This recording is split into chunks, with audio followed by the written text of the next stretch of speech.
messaging or talking over the phone. The tutoring seemed to work for her, and word soon got around my family that I was offering free tutoring. Within the year, I found myself tutoring nearly a dozen cousins on a regular basis.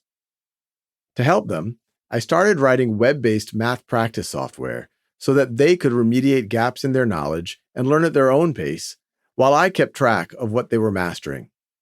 I called the website the only decent domain name I could find, Khan Academy.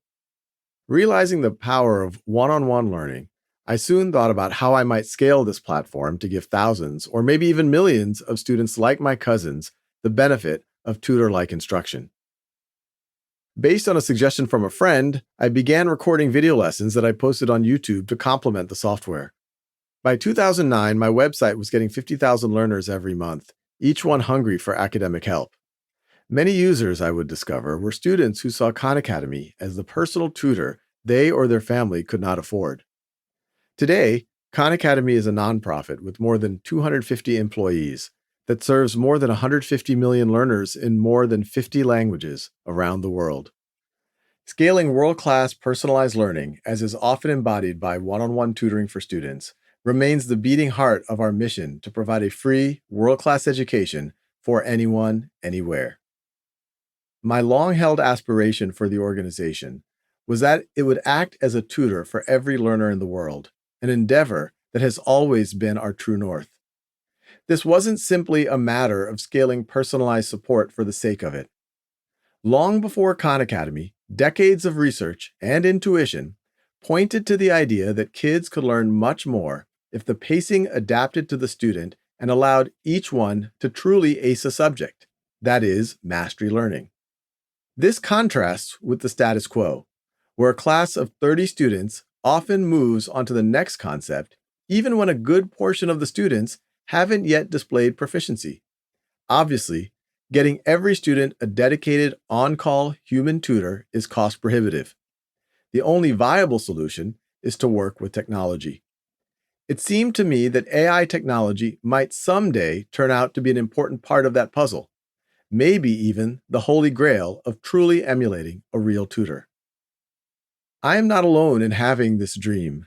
The science fiction writer Neil Stephenson wrote about the potential influence of technology on education in his novel, The Diamond Age. The book is set in a future world that introduces the concept of using AI in the form of a highly advanced interactive book and app called A Young Lady's Illustrated Primer to provide personalized education to its young users.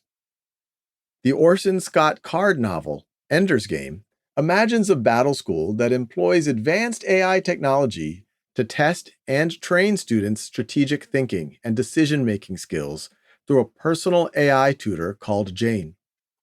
Isaac Asimov's short story, The Fun They Had, describes a school of the future that uses advanced technology to revolutionize the educational experience, enhancing individualized learning and providing students with personalized instruction and robot teachers.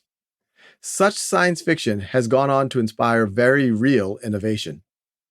In a 1984 Newsweek interview, Apple's co-founder Steve Jobs predicted computers were going to be a bicycle for our minds, extending our capabilities, knowledge, and creativity much the way a 10-speed amplifies our physical abilities.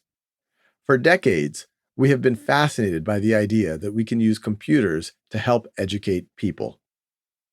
What connects these science fiction narratives is that they all imagined computers might eventually emulate what we view as intelligence. Real-life researchers have been working for more than 60 years to make this AI vision a reality.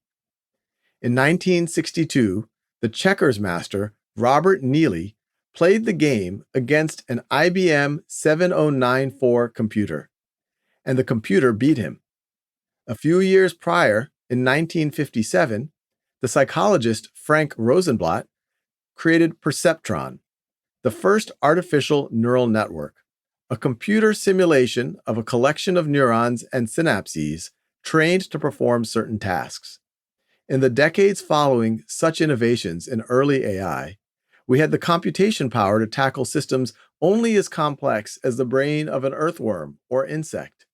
We also had limited techniques and data to train these networks.